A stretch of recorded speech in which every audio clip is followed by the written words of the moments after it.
Nothing can stop me, no, nothing can. I can, and I will. You keep on watching, don't take your eyes off me. Light that you can't deny. Confident and gracious while stacking up paper on top of her game. 25 hours a day. She's just like sunshine, spreading her power until the last hour. Yeah, spreading her power. Hi guys, this is Angel with Beauty and Beast in Business. I am so glad that you were able to join us today. I have the beautiful Magda Lasota with MLM Brand. I found her on Instagram and I fell in love with her product. I hope that you guys love her as much as I do. Welcome so much, Magda. Thank you so much, Angel. Thank you. I'm so excited to be here. I love that we have the visual component so that I actually feel like I'm having a real conversation with you. So my name is Magda Lasota Morales. I am the mom behind MLM Brand. And what we do at MLM Brand is we design elevated maternity dresses. So right now we have one style. It's called the little breastfeeding dress. It comes in 3 colors, and it has been seriously a favorite of expecting and new moms out there. When I seen that dress, I thought it was adorable. Like I said, my kids are grown. They range from 14 to 26. But I really wish that there was something, 1, that cute, and 2, that accessible, and 3, that affordable when I was having my kids. It kind of takes you through. I've seen your Instagram brand and the photos and the beautiful women who actually purchase your dress that share. And I'm like, oh my God, because it takes them from the end of their pregnancy into nursing, right? Yeah, so that was literally what you described. That was the inspiration for the little breastfeeding dress. When I was actually not pregnant, but when I had my first son and I worked in the corporate office, I wanted a dress that I wished I could have just bought at the beginning or, midway through my pregnancy, because at the beginning, you don't really need maternity clothing, that I could purchase, midway through my pregnancy, and that I could still use it postpartum. So that was the inspiration behind the dress. I wanted to create a product that women could rely on while pregnant and postpartum, a product that was high quality, because we all know that there's different fabrics out there that are used for t-shirts. We all bought that dress or t-shirt that literally fell apart after one wash and one dryer session. Yeah. So, and I also wanted to ensure that our product was made in the US. So these were the components that I knew I absolutely had to have when I created the brand. I wanted a dress that when a mom was out on the market to want to buy a dress, I wanted her to think about our dress. It's like, okay, I'm going to buy one dress and I can wear it with my belly. And then I can also wear it postpartum, whether she chooses to breastfeed or bottle feed or pump. Not everyone does that. So of course, it's not a product for everyone. But if you are that mom that is breastfeeding or pumping, I wanted that mom to have a choice, a fashionable choice of a dress that she can rely on. So the little breastfeeding dress is made out of very high quality organic bamboo cotton fabric, and it's versatile. So you can wear it with a blazer, you can wear it with sneakers, you can wear it, you can definitely wear it to an office, which is what I felt like was lacking on the maternity market when I was in that stage. And again, we're talking, 2016 is when I was pregnant with my second child. 2016, yes, he was born in 2017. So maternity market has gone through a makeover since then. There is a lot more brands that the women have a lot more options, but I still feel like there is room for dresses like ours. So our dresses will always be like very versatile. You can buy one dress and you can have it through many stages of motherhood. And we now are working on 2 new styles. So we have a new style. It's a t-shirt style breastfeeding dress that will be coming out as soon as the production is done. COVID has made everything delayed. And then we have another style, sort of a more flowy tiered dress that will be coming out in spring 2021. So when you started with just the black color, correct? That's correct, yes. Yeah, that's when I seen it. And I was sharing, like I said, I was sharing the link with friends I knew who were actually having babies or, just had a baby, and we're having that difficulty of trying to figure out, going to pump while they were at the office or actually being out and wanting to nurse. And then I seen it come out in that gray color, which I thought was so cute. I was like, oh, okay, that's amazing. But let's go back a little bit, Magda, and tell us a little bit about, your, say, corporate career prior to transitioning into entrepreneurship. Yes. Oh, I love the fancy words that you use to describe it, because I think both, you and I know that being an entrepreneur is not nearly as glamorous as, some people make it sound or look. I think it really is what you make out of it. For example, yesterday I was tying hang tags for the new style that's coming out. We produce small batches at a factory in Chicago, so I can do it. I can tie 50 hang tags, like no problem. I do not need to be paying anybody else. But I was sitting there, in my clothes in my bedroom, just sort of tying the hang tags.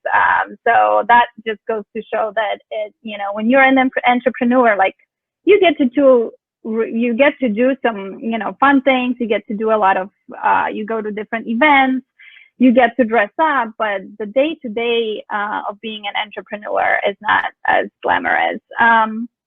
So how did I end up here? I still sometimes just marvel at how did I end up here? Because before I used to work in research. I used to do survey research for a private company, and that's what my training was in. I'm a political scientist and a survey researcher, from training, but I missed being creative at work. I missed the creative piece. Survey research is very sort of dry. You get to get a little creative. You get to get a little creative when you write reports, but it's not the kind of creativity that I needed in my life. So very analytical, right? Yeah, very analytical and lots of numbers, and you can basically have a template for everything, every email, every project. So when I was pregnant with my second son, and then after I had my second son, we made a decision as a family that it is the right time for me to step back from my career and take care of our young family, and then see if I can, do something that I've been dreaming about doing for so long.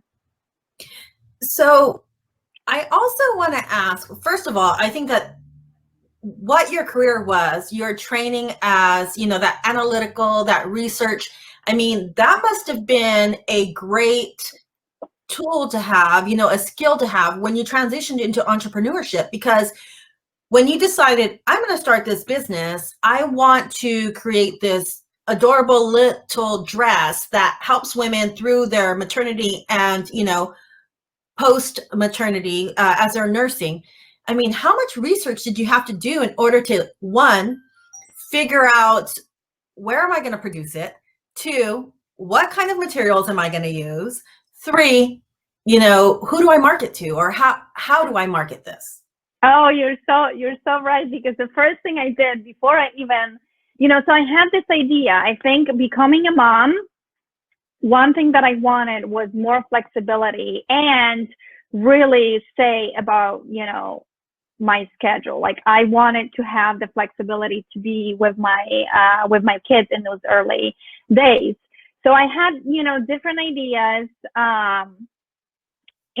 But before I decided to, go ahead with the little breastfeeding dress, I did a survey. So I surveyed every mom that I lived in Hyde Park in Chicago. So Hyde Park, Chicago is full of moms. And I also had lots of friends on the north side, because, as a mom, like you just go to different events, and that's how you connect. That's how I connected with other moms. So first thing I did before I, went ahead and launched the brand was to do a survey research. And I asked moms, like, how, different questions. How long do you wear, maternity items, maternity bras, maternity t-shirts? What do you like? What do you not like about the existing choices? Like, what would you change? What do you feel like is missing? So all these questions. And then what I found out is, that 3 and 4 moms said that they just kind of wanted to stay away from maternity pieces. The word that would pop up was frumpy, unflattering. Yeah. It would, get ruined in washing very quickly. And we all know, when you're pregnant, when you're nursing, you just kind of wash your clothes nonstop. So this was the feedback that I was getting. 3 out of 4 moms said they weren't really looking forward to wearing maternity pieces. They would wear them because, they had to for comfort. And then, half of the moms that I surveyed actually said that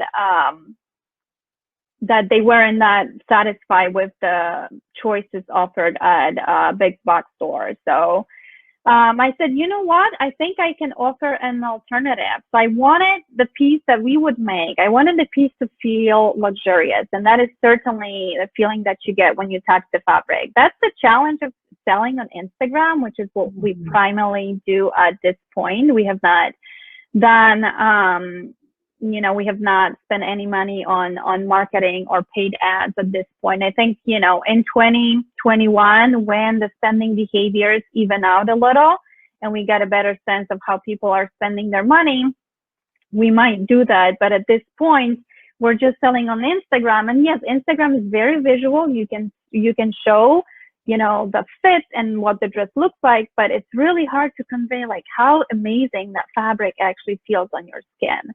We're looking at the texture or, the elasticity, because some people, especially when you're going from, let's say month 7 to month 9, and then, postpartum, you're looking at, is this dress or is this material going to move with me? Is it going to allow me to breathe, but what I do see is, just like you or so many, other companies out there, is 2020 has really transitioned the purchase power of people, because what's happening is most people, I know myself, I rarely used to purchase online because I'd say, I'm going to go into the store. The way that my body is shaped, the things that I need specific for me, I want to try those pants on, or I want to try that dress on. Well, guess what? 2020, these stores don't allow you to try the dresses on, or they don't allow you to have any of that. So you're still purchasing it and bringing it home anyway. So I think that, going forward in 2021, it's going to be a whole new game for you, because everybody's going to be shopping, or not saying a large number of people are shopping online right now, and they're going to continue to shop online. Can you tell me, what barriers did you face when you went from this idea of, a maternity dress or a breastfeeding dress? You have this great idea when you think of, this is what I want to do. And then, that's what I think. Exactly. And then comes, you know, all the legal The stuff. reality, yeah. And then, yeah, the reality. But, you know, when you have a service, we can go from, okay, well, we have our tax ID number, we have this, we have that. But with a product, you're actually going from something in your mind to something on paper to, you know, a initial cutout of what this is going to be through the final product. So what were some of the Yeah. barriers you faced? So, you know, I think one of the biggest barriers that I faced was breaking into the fashion design industry. I don't know if it still is like that because I am more of an insider now. I've got some, you know, connections, and I know my manufacturers. I know my fabric rep. Like, I've made some connections because I've been at least thinking about the idea for, you know, 5 years. So that was the biggest challenge, you know, finding your fabric, finding your manufacturer, finding a pattern maker. It's just not something that you Google. You know, you try Googling like a pattern maker in Chicago, and you get, you know, someone's like piece of LinkedIn profile, or, you know, that they did in college. So that was a challenge. I didn't know how to do it, and Google wasn't helping me. I suspected that there were, you know, communities, like online communities, where fashion designers, pattern makers, freelancers in the fashion design industry were grouped. I just didn't know how to find them. So I started by, you know, when you have an idea, at least that's me. My husband is a little different. He has an idea and he doesn't want to tell anyone what it is because he thinks they're going to take his idea. His idea is a little different. His idea is a little different. Yeah.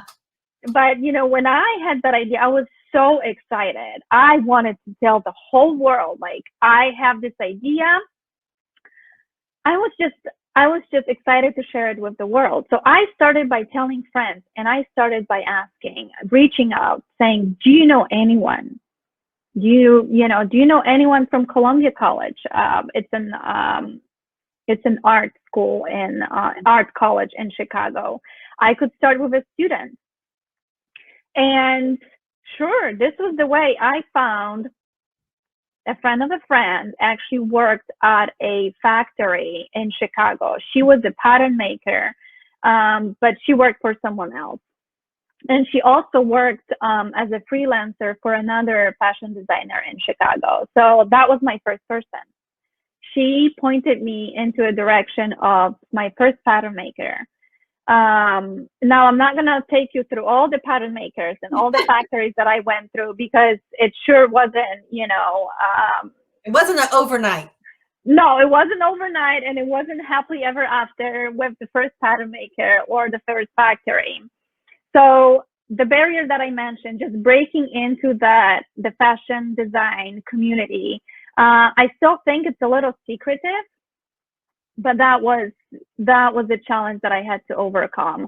Another challenge was being taken seriously, you know, in the industry. Or thinking, who is this girl? You know, she wants a brand, you know, elevated base. I'm like, who doesn't want to do it? You know, I felt like, especially by men in the industry, women are more compassionate. Women are, you know, most women want to help another woman. But that was another thing. One of the owners of the factory, that was my factory number 2, was a man. And he sure was really nice to talk to. But when, you know, when they produced samples and I put the sample on and I measured, I was like, you know what? This is way too off. And he would argue with me, saying that an inch, you know, the little breastfeeding dress has an overlapping panel and is absolutely the most important piece of the whole construction. If the top is too loose or yes, and so he would argue with me, you know, that that it's within the margin error, like, you know, the inch difference between the top and the bottom. And I said, if that's what you're saying, then like we cannot work together, because I understand that there is, you know, variance, like from, you know, when you have a pattern and you produce, you know, let's say 70 pieces, I understand that there could be a variation, you know, like, I don't know, like definitely for me, it cannot be an inch or an inch and a half, because it ruins the whole construction of my garment.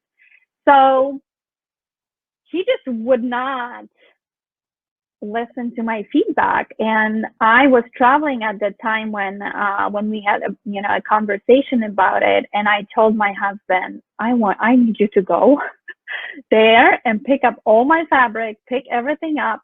I am out. I can, you know, it was the man wasn't taking me seriously. So, And I you know, just knew I couldn't work with someone like that. and you know, I mean, let's just talk about difficulty. Whether that was a male or a female, you're the client, right? You're like, I'm paying Absolutely. you. Yeah, I'm the client, I'm paying you, and I get that there has to be a variance, but if you're looking at something and saying, this one piece of the design actually makes or breaks the dress, that's a biggie. Absolutely. Absolutely. And, you know, now, like, imagine like back in the day when we were working on that, not back in the day. I mean, we're talking like 2018 or like 2019, you know, when we were finalizing the design, you know, you could still go and talk to someone in person. Imagine like having these conversations on the phone. Like, I think the production would just like take forever. So that was another thing. I said, you know what? Manufacturing in the US is really important for me. It's really important that we work and we hire as many, you know, woman-owned, woman-led businesses as possible. So I wasn't too upset that I had to leave that factory. The next factory that I got connected with, they are the ones right now in Chicago that make our dresses. They are a dream to work with. They're the quality checks, they check, recheck, amazing. Like, I literally don't even worry about not being there anymore. You know, when I was in Chicago, I would make appointments and I would come in and just sort of check on production and chat with the woman that manages the project within the factory. And I am not even worried. Like, at this point, I trust this woman. She has taken my feedback, and I feel like she really understands my personality and how important it is for a new brand to establish, you know, a certain level of quality.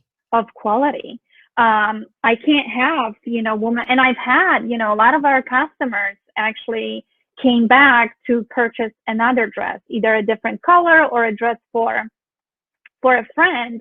I can't possibly allow that one dress is different than the other, you know? So right now I'm really, really happy with our factory in Chicago, but it's been a very long road. It's, to get to that point. So I still remember vividly how frustrating it was, but I'm grateful that we got here. You know, what I love about your story is, one, it's perseverance, because this is not, you know, first of all, we all know entrepreneurship is not easy. It sounds easy, it's not easy. And even for those of us who work in a corporate world, you know, we have skills in the corporate world that were great. You know, I mean, we're gold stars. You know, everybody knows us for what we do in our industry, or, you know, in our companies, because we're amazing at that. But when you come into entrepreneurship, you are now using skills, you are learning skills because you didn't have them, or you didn't know how to do something. I mean, you know, as an entrepreneur, or especially, like I said, whether it's service or it's product brand, what we're looking at is, one, the name of the company. Two, how are we going to brand this? Three, where do we go to brand this?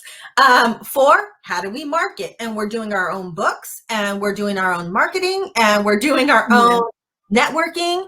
I mean, you know, for you, as you said, you went through a number of pattern makers, you went through a number of materials, a number of, you know, manufacturers. Yes. It would have been, I'm not going to say easy because it's never easy, but I mean, there could have been a point where you just threw your hands up and said, you know what, forget it. It's just too much. What kept you going? Oh, it's a very good question, but because I sure had, you know, moments like that. I think that still, despite, you know, moments and situations that felt frustrating, felt like I put all this work into it and it's not moving as quickly as it should, I remembered why I wanted to start, you know, this new venture. I remember my why. I remember my reasons, and my reasons were I felt like there was a gap in the maternity market. I felt like I wanted to create this one piece that a woman can rely on, you know, through pregnancy and postpartum, and that she can feel good about her purchase, knowing that the quality of the garment is top notch, that it's made by women in the US. So you literally, you know already who tied your hang tags. It was me. But you also know the woman who literally cut the pattern, sew it together. And I remember why, you know, I even wanted to do something different than I had trained for my whole life, which was career in political science. You know, why did I wanted to make that switch? It was my family. It was my boys. I wanted to have more time with my boys. I did not like that in the US, you work basically 8 to 6, and then you just pick up your kids from daycare, you feed them, and you put them to bed. And that's the extent of relation that you get with them. And they were so young. I really just wanted to be with my kids. Growing up in Poland, that wasn't my experience. And I understand, like, this is so different. It's different now. It was different back then, but I just couldn't. I was unhappy. I could not think that, you know, my child spends 10 hours in daycare while I do work for somebody else. And sure, it's work that I am good at, but I felt like becoming a mom empowered me to, you know, give it a go and try to reach for my dreams. I don't know if I had done it, if I would have done it, if I didn't have my kids. I don't know. But I felt like really becoming a mom and my motherhood journey empowered me to say, you know what, let's see, let's give it a try. This is a good moment. This is the moment I should try to, you know, work for myself. You know, it's not easy to transition, even if we go from, let's say, not from the corporate world into entrepreneurship, but when you're just going from one job to another, you know, one industry or one career to another, it's not easy. And a lot of times we have that fear of, can I do it? Am I going to be successful? The other thing that, you know, we talk about a lot is, you know, this is what I trained for. This is my expertise. This is what I'm good at. And that's a waste of time. Like, why am I going to waste all that time and money to transition or pivot, right?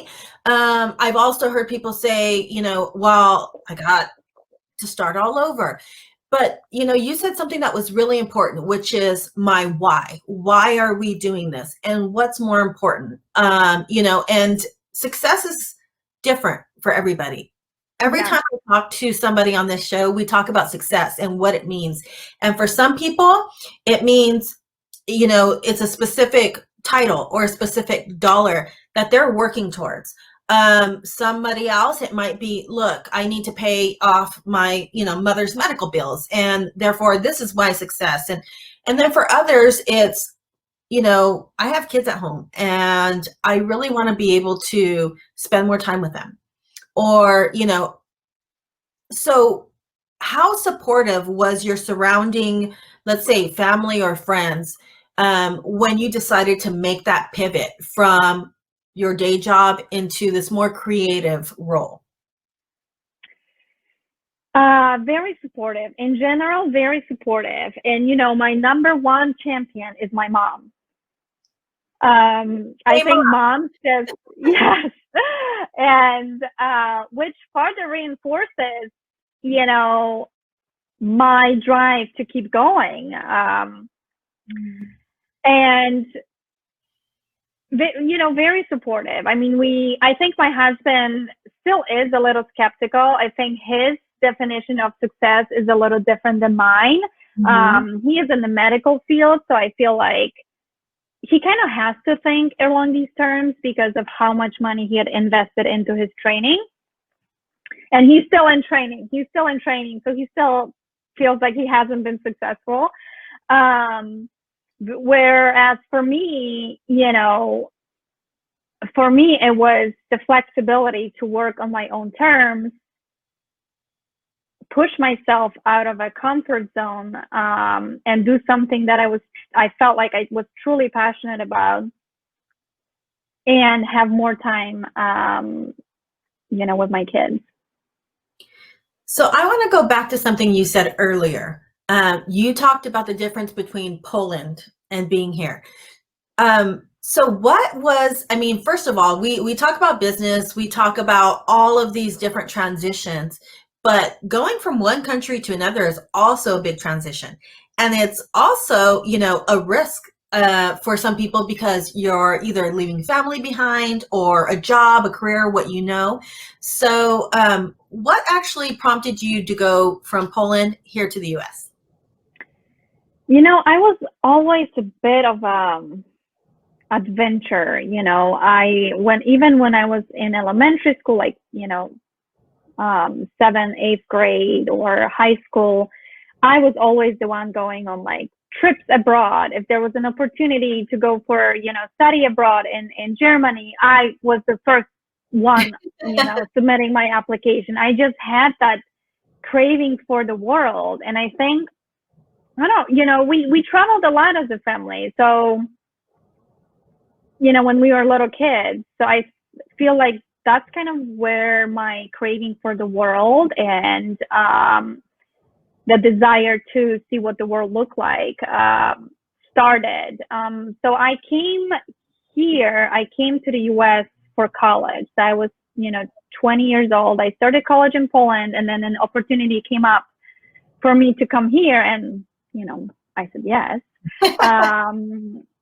Of course, it wasn't as easy financially and otherwise to make the transition, because in Poland, college is free. And, I came here and I was an international student. So there was a lot of scholarships to apply for, a lot to think about. But, it's, like I said, I had that craving. I wanted to see the world. I was so excited about coming here. And I think one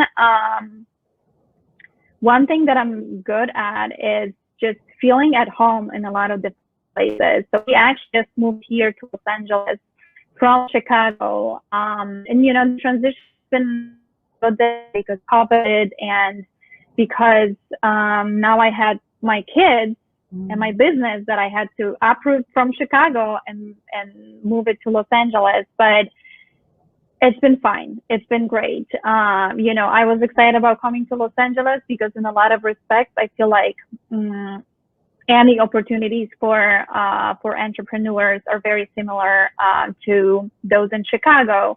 So I didn't feel like I was moving into an area where I will have to like halt my business or adjust in other ways. But we're in the midst of a pandemic. It is hard for everyone. It's hard to, most businesses are struggling and they had to pivot it. So, yeah. So let me ask you about networking. How important has networking been? I mean, this is something that I love. Not everybody is a networker. Not everybody is a people person. I say people person. What I mean is, just more outgoing and comfortable with meeting new people. Some people, it takes a little bit more. But when we talk about, actually, one, doing a pivot, or two, trying to create an upward trajectory in our careers or our businesses, networking, I mean, really can make or break a career or make or break a company, because we're talking about, mentorship. We're talking about sponsorship. We're talking about, investment in our person, in our knowledge, in our, financial investment. So how important was that for you?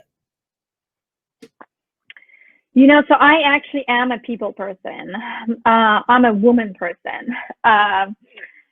So Yeah. it has always been very important for me. I think networking when you work, for example, when I worked in the corporate world, was a little bit different than the way I network, right now. And I think networking during COVID is a whole new experience.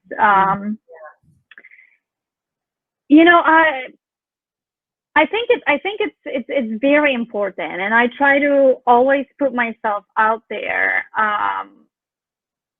But I have found it hard to connect with women here in Los Angeles via Instagram, and I think it's about an hour and a half out of LA. So yes. You and I are going to have to do a lot more connecting. Yes, which is why I was so excited, when I do make connections, because for one, I know it also is important to that person. In Chicago, I probably got just a little spoiled because I felt like Chicago moms and entrepreneurs, at least most of them, there was a hashtag. There's still a hashtag, Chicago moms and Chicago moms, Chicago entrepreneur. And if you look at it, everyone is just connecting with everyone. And I found that, and so it was really easy to connect, at least, initially via social media with these women. And then you follow them and you see they're having an event and you're like, I'm going to go and support. And they do the same. And this is how we just formed an amazingly strong community in Chicago. I felt like here in Los Angeles, again, like this is COVID, this is very different, how people connect and look for connections. So I think that has played a big role in how people look for community. Well, and I think what you're talking about too is, one, it's a strong community, and two, it seems like it's more of a culture, right? Because you're like, it's a culture of promoting each other. And that's really, for me, with Beauty and Beast in Business, with this show, with, the magazine digital publication that will be coming out in 2021, it's really important for me to do that, to be that person who says, okay, there's these women-owned companies out there, or there's not even just entrepreneurs. I keep telling other people, I love to promote women who are great at what they do. So if they're an employee, how do we get you up into the middle management? If you're in middle management, how do we get you into the next, realm and level? If you're just looking for somebody who's a mentor, or you're looking to learn a new skill or tool, how do we connect you with the right people? Because I think that it has to be a beautiful community, and it also has to be a culture. And I think the difference with with both of those is, as a community, you stay kind of close knit. But I mean, look at community now. I live here in Southern Cal, and it's not like it was when I was a kid. I knew all my neighbors, Now you move in and you might get to meet one or two, but you really don't know everybody who lives on your street or in your neighborhood. Where a culture is much more different, because as a culture, you are growing those connections, those emotional connections, those support systems that kind of balance each other out. And, you know, it is very, very important. I'm seeing that a little bit more as I'm looking through Instagram. I try to follow as many women-owned companies, women entrepreneurs, women who are just kind of marking their daily life and saying, hey, look, you know, this is what we're doing, or we're working really hard through our health. But we need so much more of that. Like, Mm-hmm. I agree, you know, and I think that I just didn't want to think about LA and Chicago having different cultures, even though I have heard this certainly before. You know, moving in with my family, I wanted to be as open-minded and as positive, you know, towards my new neighborhood. And I guess I just didn't want to think about it in that way, but I certainly agree that that's probably part of the reason here as well. So we are going to be kind of transitioning in to a whole new year. A lot of people, I tell people, take 2020 for what it was, which was, it pushed us into some change. It pushed us into, I think, getting to know ourselves a little better as well, because we had more time to spend with our thoughts and with our problems. But we still have a few months left for 2021. And I believe that what we do now and at the end of this year is actually going to support and build 2021. So you said that you had a couple of new styles coming out. You know, do you have any like new information, or do you have any new goals for 2021 that you can share with us? So yeah, you know, let me start by saying that totally 2020, I think it really caught everyone by surprise.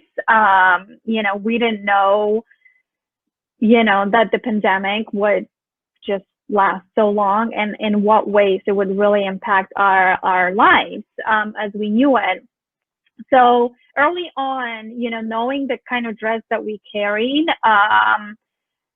I said, you know, we will not be focusing on the number of sales that we'll be making. Instead, I really focused on relaunching the brand. So we relaunched, you know, we got a new website. We worked hard on strengthening the brand's message and connecting with our virtual community of moms. For 2021, and you know, as much as I really want to have some clear goals, and it's important to have goals, I'm a little hesitant of you know, setting those goals and then feeling like I haven't reached them. And because of the lesson that 2020 taught us, we had huge goals. We had huge goals for 2020. 2020 is such a, you know, it just sounds good. Like it's 2020, right? I realize it's transitioning. I mean, it is, you know, the beginning of a new century. Exactly. And so, you know, we had huge goals for 2020 with, you know, the two new styles were supposed to be released in summer 2020 and fall 2020. But it all got pushed back because of the factories. The factories were closed, and then if they reopen, you know, of course they're practicing social distancing, so they're not bringing everyone back. So there is less women available to work on the dresses. Not to mention, you know, delays in shipping, and the fabric is delayed, and all of these unexpected lessons that 2020 has taught us. So thinking about 2020, I want to be really optimistic. I think we have some really cool, you know, things happening for MLM brand in 2021. I'm excited to bring the two new styles. I think moms are going to love them. And Especially if they're and I think, what you already have out there, it's, yes, and I think that we're just gonna take it a month at a time. I think we want to also focus on getting the dresses into the hands of more moms. I think that's what we need at this point. I think a little bit more investment in marketing and making sure that we reach new moms with our product, which was one area that I'm not trained well in. I went into the whole experience at the beginning. I learned very quickly. And what they say is that you launch a website and then nobody comes. And it is so true, because unless you have a driver of traffic to your website, that's literally what happens. And how do you drive traffic to your website? You drive traffic through paid ads and strong marketing campaigns, and some other factors also. But we didn't have that. So I think that's one component. Not knowing the quality of our first style and then the upcoming styles, we will want to focus on spreading the word about the brand and the dresses that we carry. And so, we talk through this whole thing. Everything that I do really revolves around risk. And it revolves around risk of doing specific actions and then risk of not doing specific actions. And it's funny because when I talk to people about risk and they're like, oh, I don't like risk. And they think that not taking actions means they're not taking any risk. And I always say, well, when you don't take action, you still have risk, because now you're risking the loss of all these potential opportunities, right? Yeah. Because nobody knows you're there. It's kind of like the website, that beautiful website that you have, that any of us can build. I know that was like that when I built my website. I was like, ooh, I love it. It's pretty. But until I took the risk of getting out on social media and really letting people know it was there, I wasn't getting any traffic, or I wasn't getting any, knowledge or communication there. What is your tip for whether it be somebody trying to pivot their career or going into entrepreneurship? What is one nugget of gold that you can give them as an actionable step into taking some risks? That's a very good question. I would say do it. And by saying do it, I mean, I'm not telling you quit your day job and just sit at your desk and start doing whatever it is that you want to eventually pivot into it. By saying do it, I mean, you have this dream, write it out if you're a visual person. Mm-hmm. And every day, do something that brings you closer to that goal until one day when Magda says, or anyone out there says, do it, go for it. Now is the time for you to do it. You have the confidence to do it because you feel like for the past, I don't know how long it took you, a week, a year, 3 years of doing those little steps, of teaching yourself how to get to my goal, you finally have the confidence and you say, this is what I'm risking. This is what I'm gaining. I'm going to go for it. That's a tip that I've heard a very long time ago. I think it was like a fashion design podcast that this is back in the day when there were like 11 podcasts on Apple, not like 11 million podcasts. I heard that tip. Every day, do something that brings you closer to what you want to do, to dreams. Whether it's listening to a podcast, whether it's watching a YouTube video on how to do, in my case, it's like flat sketches, right? Read a book, read an interview, reach out to someone who has a brand and it looks like a person that, that you could connect to, that you relate to. Yeah. But do something that, then you're laying in bed at night and you think about your day and you're like, okay, I served, 1,500 snacks and all these, but I also listened to this podcast and this person said this is what stuck to me, you know? You learn something that directly benefits your business. So that's my advice.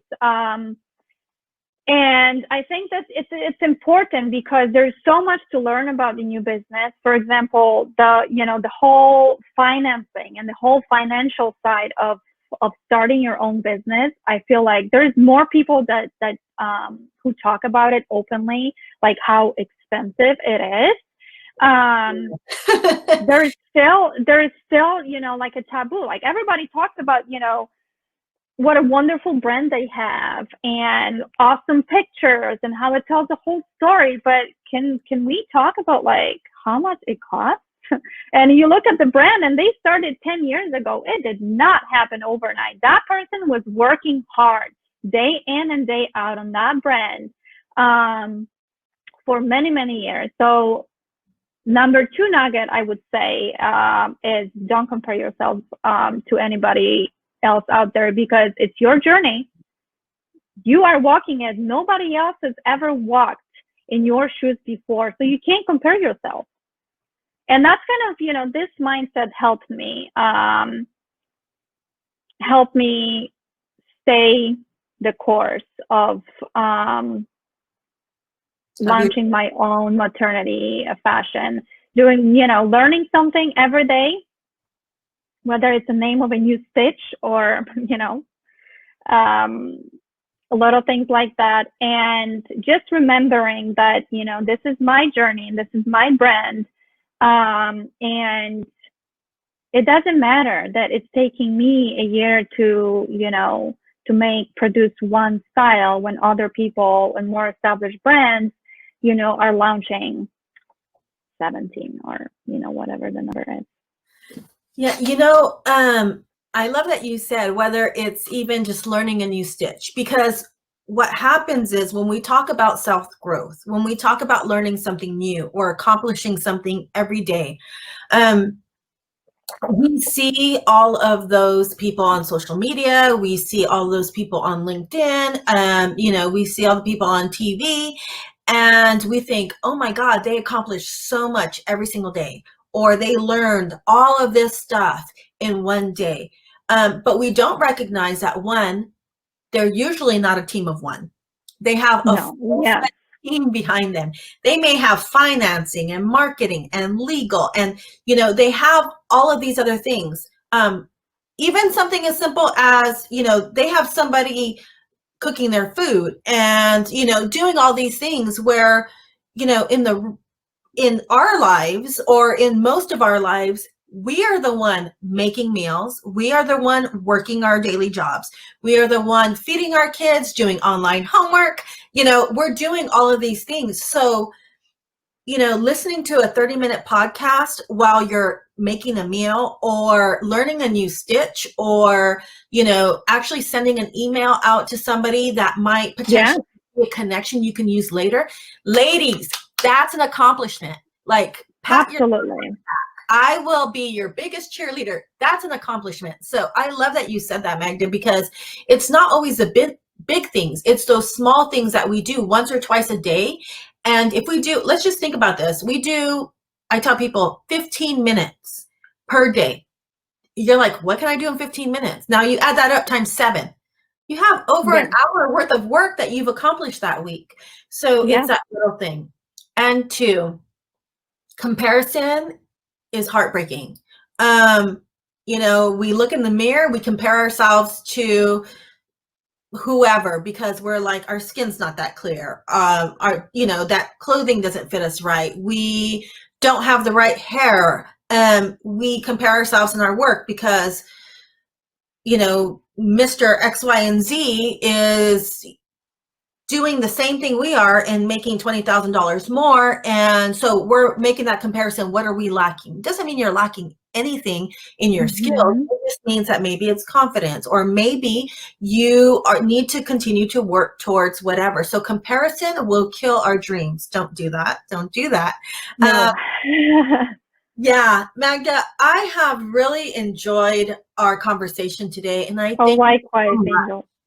I mean, first of all, as I said, I love your brand. I can't even wear it because I'm past the baby. I wear it with everybody I know because I'm like, oh my God, this is the cutest thing. I love the fact that we are now, connecting and Yes. having, interview on the fact that it was only a few months ago I seen you on Instagram. I was like, I'm going to reach out to her because I just love, I think even in your Instagram, the photos and the way that you've branded MLM, it leans towards happiness and support. And I see, a variety of women who are buying your product and tagging themselves on Instagram. And that's a beautiful thing. And so I wish you the utmost success in 2021. I can't wait to see the new designs that you have. And I'm just grateful for the hour that we've spent today. Oh, thank you so much, Angel. That is thank you for inviting me, for reaching out. We talked about doing that one thing that, every day that makes you feel productive, makes you feel inspired. And I'm so glad that you did, because I can honestly say that it's probably going to be the best hour of my day. I can't wait to just, think about like everything that we talked through and I've learned from you. Thank you for reaching out, and I hope we can stay in touch. And I also, wish you success in 2021. Let's hope it's better than 2020. And to all my beauties and my beasts out there in business, I thank you for taking time today to watch Magda and I. I know that you're going to have an amazing week. I hope that you join me next Thursday for another, show and interview with another amazing businesswoman out there. And I want you to know that you are not alone.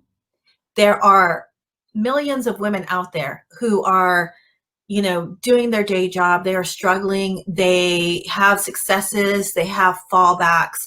And that's what this is all about. Remember that you are beautiful inside and out.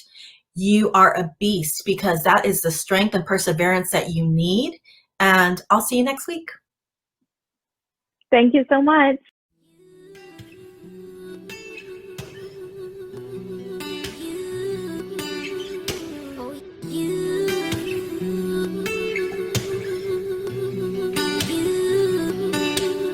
I can and I will.